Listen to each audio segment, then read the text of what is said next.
I'm glad you got a chance to explore these different scenarios, which are actually based on real schools that are all trying to improve learning for students in different ways. One of the things that distinguishes the 4 scenarios from each other is that each of those school communities has different sets of beliefs. Some of those different beliefs are about what students need to be able to do to thrive in the future. What would your community say about what the most important skills and competencies are for students to do really well in the future? And then each of the school communities in the 4 scenarios, they also have different beliefs about what their strengths are and what they're really good at. Those 2 things, your beliefs about what really good learning should help students be able to do, and your beliefs about what your strengths and culture really be able to offer to students, those are 2 crucial starting points for thinking about new innovations and new directions and new visions for schools.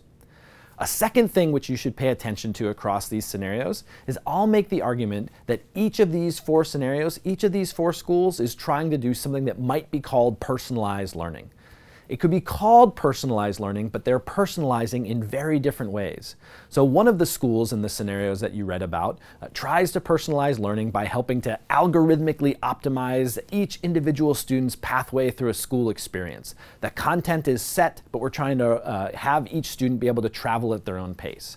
Now there's another school in the 4 scenarios that really focuses on personalization around students' individual interests. So many students might be doing things at the same time, but they're doing different things at that time. They're all pursuing their own individual interests. The personalization is around interest.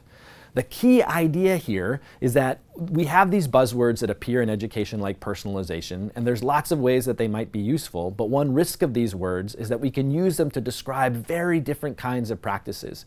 So as you're sitting around with meetings and discussions with your colleagues, trying to figure out the next level of work for your school, and you hear people use words like competency or personalization, it's really important to ask the question, what does this mean to you? What exactly does this look like in practice? Are we talking about the same thing when we're using some of these terms?